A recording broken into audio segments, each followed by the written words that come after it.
भाई जो गुरु बचन पे डट के कट गए फंद 84 के। सब पाप नाश हो जाई, बहुर नहीं जन्म मरण में आई। उस तत्वदर्शी संत की शरण में जाने के बाद, उससे वो अनमोल ज्ञान लेने के बाद सब पाप नाश हो जाई, क्योंकि हमें सत भक्ति मिल जाएगी, शुभ कर्म करने की जगह मिल जाएगी, पांचों यज्ञ मिल जाएंगी, फिर पाप करने के लिए कोई जगह नहीं बचेगी। सब पाप नाश हो जाई, बहुर नहीं जन्म मरण में आई।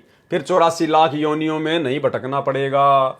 मिले संत कोई तत्व ज्ञानी, फिर वह पद खोजो सैदानी। हे अर्जुन, अगर तुझे कोई तत्वदर्शी संत मिल जाए, उस ज्ञान को बताने वाला, उस अविनाशी लोक की भक्ति देने वाला, फिर वह पद खोजो सैदानी, फिर वह मोक्षदायक पद की खोज करनी चाहिए। भाई और बहनों, आप और हमारा सौभाग्य कि आज हमें तत्वदर्शी संत के रूप में खुद कबीर परमात्मा आकर मिल चुके हैं। अर्जुन को तो केवल जानकारी मिल रही है, अर्जुन को तत्वदर्शी संत नहीं मिला। और आप और हमें तो तत्वदर्शी संत मिल गया, वो कबीर भगवान मिल गया। और उससे भी बड़ा सौभाग्य, हमें आज उनकी शरण मिल गई। मिले संत कोई तत्व ज्ञानी, फिर वह पद खोजो सैदानी। सैदानी पद यानी मोक्ष मार्ग। जहां जाए कोई लौट न आया, उस सतलोक में जाने के बाद में फिर कोई लौट कर वापस नहीं आया। जिन यह संसार वृक्ष निर्माया। अब देखो भाई और बहनों, बहुत सारी बातें हैं, ये अध्यात्म है। परमात्मा बुद्धि खोलते जाएंगे, हम समझते जाएंगे, दृढ़ होते जाएंगे। अब भाई और बहनों, यहां परमात्मा ने स्पष्ट कर दिया कि एक बार सतलोक जाने के बाद फिर कोई जीवात्मा लौट कर नहीं आती। क्या कह रहे हैं? जहां जाए कोई लौट न आया, उस सतलोक में जाने के बाद फिर कोई लौट कर नहीं आता। तो भाई और बहनों, थोड़ी देर पहले परमात्मा ने लिखा है कि धर्मदास जी को सतलोक से भेजा था। यह परमेश्वर की गुप्त लीला है भाई और बहनों। कब परमात्मा धर्मदास जी का रूप बना के कोई काम कर देगा, कब परमात्मा कौन सी लीला कर देगा, किसी को कुछ नहीं पता। इसलिए अवतार रूप में खुद ही कबीर परमात्मा धरती पर आता है, सतलोक से किसी आत्मा को भेजता नहीं है। क्योंकि सतलोक जाने के बाद तो फिर कोई आत्मा वापस नहीं आती है इस गंदे लोक में। जहां जाए कोई लौट न आया, जिन ये संसार वृक्ष निर्माया। जिस कबीर परमात्मा ने इस संसार रूपी वृक्ष की रचना की है। अध्याय नंबर 15 श्लोक नंबर 1 से 4 का सारांश। अब अर्जुन लेहू विचारी। हे अर्जुन, अब इतनी बातें सुनने के बाद अब तू विचार कर ले। कथ दीनी गीता सारी, मैंने गीता जी का सारा ज्ञान, मूल ज्ञान तेरे को बता दिया है। गीता अध्याय 18 श्लोक नंबर 63 कि भाई मैंने तुझे मेरी जानकारी भी दे दी कि मेरा तो ओम मंत्र है और मैं ब्रह्मलोक में रहता हूं, और ब्रह्मलोक में आने के बाद फिर से तू जन्म मरण में रहेगा। और मैंने तुझे गीता अध्याय 18 श्लोक 62 में बता दिया कि उस अविनाशी लोक में जाना है तो गीता अध्याय 4 श्लोक नंबर 34 के अनुसार किसी तत्वदर्शी संत की खोज कर ले, उसकी शरण में जाने के बाद फिर जन्म मरण समाप्त हो जाता है। तो अब काल ब्रह्म ने श्री कृष्ण रूप में अर्जुन के सामने ये बात रख दी कि भाई अर्जुन, अब तू खुद ही विचार कर ले, तेरे को मेरी शरण में रहकर जन्म मरण प्राप्त करना है या उस तत्वदर्शी संत की खोज करके तुझे सदा के लिए जन्म मरण से छुटकारा प्राप्त करना है। अब अर्जुन लेहू विचारी, कथ दीनी गीता सारी, मैंने सब कुछ बता दिया।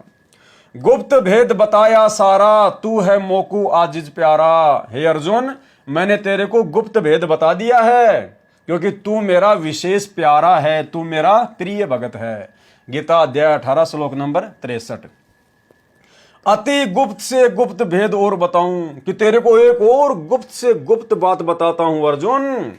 मैं भी ताको इष्ट मनाऊं।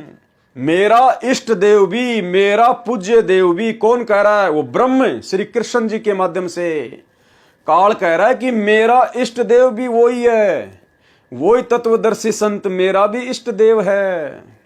मैं तुझे अति गुप्त से गुप्त भेद बताता हूं, अति गुप्त से गुप्त भेद बताऊं, मैं भी ताको इष्ट मनाऊं। गीता अध्याय 18 श्लोक नंबर 64 का सारांश। और परमात्मा हमें मंगलाचरण के लास्ट में क्या कहते हैं?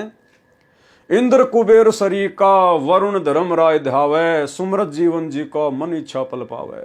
33 कोटि अधारा ध्यावे सेंस 88 उतरे भवजल पारा कट है यम की फांसी। कि 33 करोड़ देवी देवता इंद्र और कुबेर जैसे भी उसी परमात्मा का ध्यान धरते हैं। अति गुप्त से गुप्त भेद और बताऊं मैं भी ताको इष्ट मनाऊं।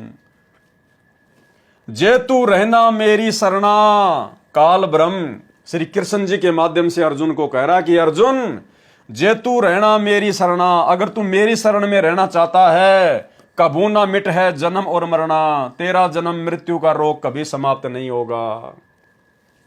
नमस्कार कर मोय सिर नाई, अगर मेरी शरण में रहना है तो मेरे को नमस्कार कर, मेरे पास रहेगा भाई। गीता अध्याय 18 श्लोक नंबर 65 में। बेशक जातू वाकी शरणा मम धर्म पूजा मोकू धरना, बेशक तू उस तत्वदर्शी संत की खोज करके उसकी भक्ति में लग जा, लेकिन मेरे स्तर की जितनी भी पूजा पाठ हैं, हवन यज्ञ का जो फल है, धार्मिक अनुष्ठानों का जो फल है, वो तू मुझे दे दे। बेशक जातू वाकी शरणा मम धर्म पूजा मोकू धरना, धरना यानी मेरे पास छोड़ दे। फिर ना मैं तोकू कबू रोकूं, फिर मैं तुझे कभी नहीं रोकूंगा। ना मन अपने कर तू सोकू, तू अपने मन में कोई दुख मत करना, कोई शोक मत मनाना, मेरे स्तर की पूजा पाठ का प्रतिफल मुझे दे दे। कौन कह रहा है? काल ब्रह्म। और बेशक तू तत्वदर्शी संत की शरण में चला जा। और अनेक श्लोक सुनाया, सुन जिंद एक प्रश्न उठाया।